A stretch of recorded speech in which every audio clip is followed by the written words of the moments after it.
Spoiler alert, this review contains spoilers for Saul Gone, the series finale of Better Call Saul.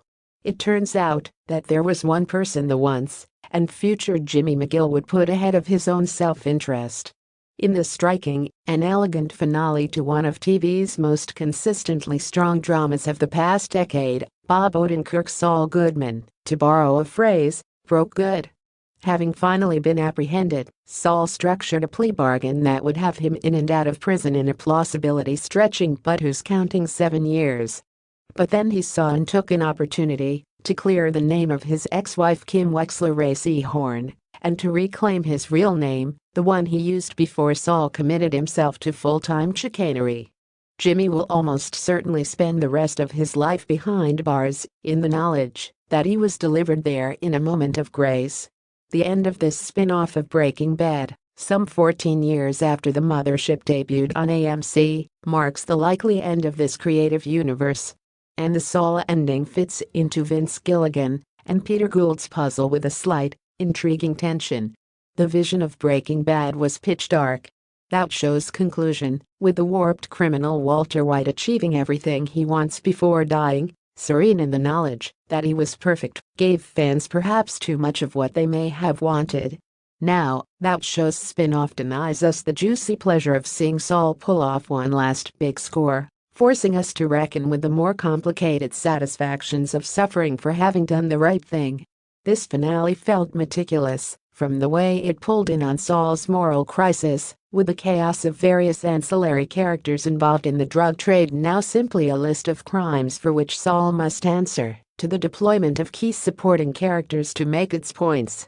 Odenkirk has likely never been stronger than in the courtroom scene, seeming utterly certain in his decision to use his lawyering skills on someone else's behalf, and yet quietly thrilled that the scheme is working.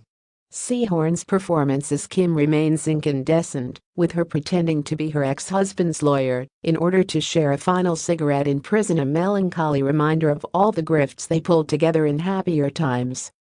While I've, at times, found direct allusions to Breaking Bad on Better Call Saul to be somewhat clumsy, this episode's flashback cameo of Bryan Cranston as Walter earned its place. "So you were always like this," the Kingpin tells his attorney, as the pair discuss an early slip-and-fall scam Saul pulled.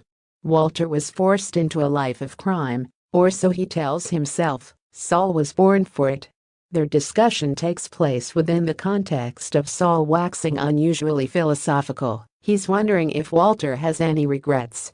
"If I have one note about this scene, it's that Cranston makes a bit too much of a meal out of Walter's refusal to understand the question. I've become accustomed to the less jagged rhythms of Odenkirk's lead performance, and of Better Call Saul generally." Later, Michael McKean returns for another retrospective scene, playing Chuck, the brother Jimmy betrayed. The scene McKean and Odenkirk share is sweet and sorrowful for what lies ahead. It's imbued with a promise that Jimmy will care for his brother, one we know he doesn't keep. Jimmy notices that Chuck is reading the novel The Time Machine. This finale operates a bit like a time machine too, and not merely for its skips throughout moments in Jimmy's life. Nearly 9 years ago, after a flurry of anticipation, Breaking Bad ended in strikingly imperfect fashion. Its tidiness made the episode a tightly constructed narrative machine, but the easy resolution lacked grit and texture. It's perhaps unsurprising that series creator Vince Gilligan has repeatedly undertaken attempts to embroider more of the story. He's done so with the feature-length film El Camino, which follows Jesse Pinkman Aaron Paul after the events of Breaking Bad, and now with the story of Saul, which gave him, and Peter Gould, who wrote and directed the episode, a second chance at a series finale. Saul was, to this viewer, an achievement that might never have been made without its predecessor series, and one that improved upon it. Its treatment of slip-pin Jimmy falling away from grace hit notes of sorrow that the more operatic Breaking Bad couldn't quite achieve. And, not for nothing, but this show had a better sense of humor.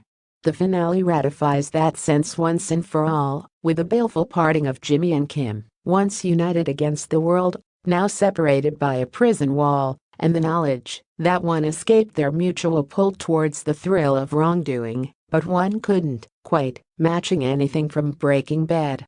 It might not have registered, though, for it spoke in glances rather than shouts. The last we see of Jimmy is what Kim sees of him, a man who'd look like a ghost to her, even if he weren't so definitively a part of her past. The camera tracks her gaze as a prison wall blocks him from view, and he is gone. In all, Saul will be remembered as an achievement from an era of television that seemed to have ended before the show itself did. It had a willingness to putter around the edges of its story and a faith in its audience that recalled, say, The Americans, something that's far less in evidence among newer series today. Notably, it's of tie to AMC's era as an emergent driving force in adult dramas, an era that, pending a Sally Draper prequel series at some future date, seems to have wound down. The show's willingness, especially in its last stretch of episodes, to alternate major and striking moments with quotidian sequences of characters' ordinary existences, a conversation with a bartender, a day at the office that seemed to run just a little too long, was a striking choice. It had the texture of real life, which is perhaps not what one would expect to be seeking from a show about a corrupt lawyer enmeshed in cartel wars. And yet that's what made it work to its last moments. The show's willingness to be repetitious and have Saul begin the story of his fall for a second time in the final episode before a judge, just so that he can alter the story enough to let Kim off the hook, is played long. It's a tease that delivers all the more once viewers realize what's happening.